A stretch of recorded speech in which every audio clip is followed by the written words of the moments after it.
Ceritanya begini. Saya mundur di tahun 2009, mundur sebentar di tahun 2009, saya dengan kakak saya waktu itu kedatangan seorang penginjil. Ngapunten ya, kita menggunakan cerita karena ini true story.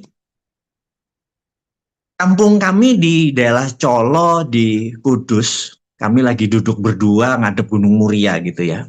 Itu kecil, rumah kami kecil, nama juga Kamso ya, we come from Deso, wis gitu ya, come from Deso. Jadi saya sama kakak saya ini lagi duduk berdua ngobrol ngalor ngidul jagongan biasa pakai apa jagung bakar ngobrol-ngobrol minum teh gitu ya. Kalau dia ngopi saya ngeteh saya nggak ngopi. Kemudian datang seorang penginjil. Penginjil ini menarik.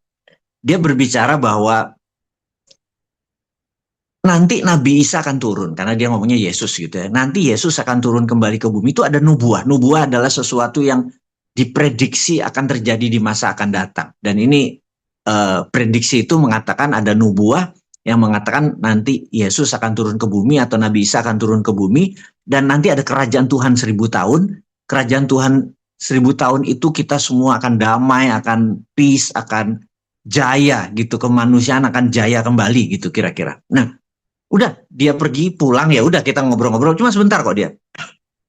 Kemudian eh, kakak saya nanya, apa tadi ngomong apa? Dia kata, saya bilang itu nanti di akhir zaman Nabi Isa turun, terus akan mendirikan kerajaan 1000 tahun, dimulai dari Bukit Muriah di Yerusalem baru, akan ada Yerusalem baru. Dia bilang, oh ini Muriah gitu. Dia bilang gitu. Masa Yerusalem barunya di sini? Lu kan kita daerahnya Kudus, apa kita orang Kudus? Bener Kudus gitu. Kita bercandain ya, kita bercandain. Sekali lagi ya, sekali lagi itu hanya bercandaan. Kemudian kita teringat kayak kita sebagai orang ya orang NU tradisional ya. Ingat nggak? Dulu Pak Ade kita ngomong bahwa berzakatlah kau sekarang karena suatu hari Islam itu demikian kayanya sehingga gak ada orang miskin gitu. Dan itu di akhir zaman nanti diawali dengan turunnya Imam Mahdi gitu ya. Oh ya Mahdi turun membawa ini. Mahdi itu apa Nabi Isa gitu-gitu ya. Terus saya bilang ntar dulu. Ronggo Warsito tuh pernah mengatakan bahwa nanti dunia ini Nusantara ini akan ijo royo-royo gemah limpah lojinawi itu kalau ada Ratu Adil gitu. Tar kita bilang itu ada Nabi Isa atau Yesus Mesias ya juru selamat, Imam Mahdi Al-Mahdi. Kita jadi ngambil Mahdi juru selamat Mesias tadi dan terakhir Ratu Adil. Kita bilang kakak saya nanya itu manusia atau sistem? Sebentar menarik nih. Jangan-jangan bukan manusia karena 1000 tahun manusia kan sebentar 100 tahun Bosman 105 paling umurnya gitu ya kira-kira atau ini sistem. Saya bilang sistem oke bentar saya bilang terus saya ingat dulu belief system kita saat dunia adalah bumi pusat semesta, matahari mengelilinginya.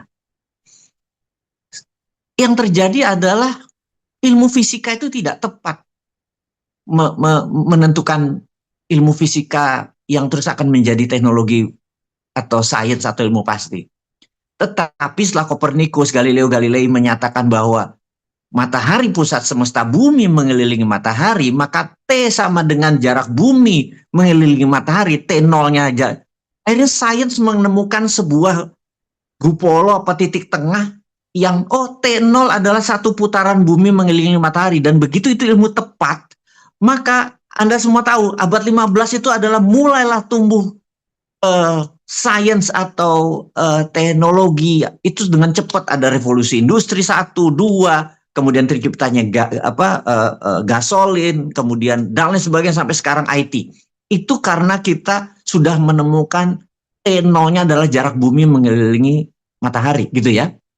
Nah, saya bilang jangan-jangan Ratu Adil itu adalah sesuatu yang adil, adalah pengadil. Apa sih pengadil yang paling adil?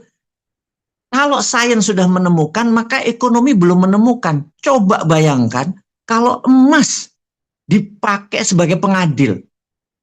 Karena harga rumah dari 20 tahun yang lalu sampai sekarang, ya rata-rata 150 gram. mau beli cuman 150 gram dulu cuma dapat BTN, 150 gram sekarang dapat rumah 3 lantai lo di Pondok Indah gitu contohnya. Tapi 100 gram itu lo bisa beli rumah. Harga kambing 1.500 tahun 3-4 gram aja. Nggak ada inflasi. Nggak ada deflasi. Jadi coba emas kita pakai. Nah suatu hari saya sama Pak Gita itu menulis bahwa jumlah uang beredar, produksi dikalikan ekspor, dikalikan impor, dikalikan ini, dan dipatok harga emas itu adalah difikskan, dipatok, didiamkan. Ternyata inflasi itu nol. Kalau harga sekarang satu aqua 1.000 sampai akhir zaman 1.000. Kalau emas dipakai jadi pengadil. Karena emas itu adil. Jadi kalau di dalam tabel periodik yang Lavoisier itu yang hari Minggu nanti kita rebus kubis Prancis, besok Minggu, wah itu Anda ingat, kalau emas itu menjadi titik tengahnya, yang di bawah emas adalah juniornya emas, yang di atas emas dan emas menjadi titik tengahnya dari logam mulia tadi, maka transaksi ini akan menjadi fair. Menghitung semua barang menjadi fair.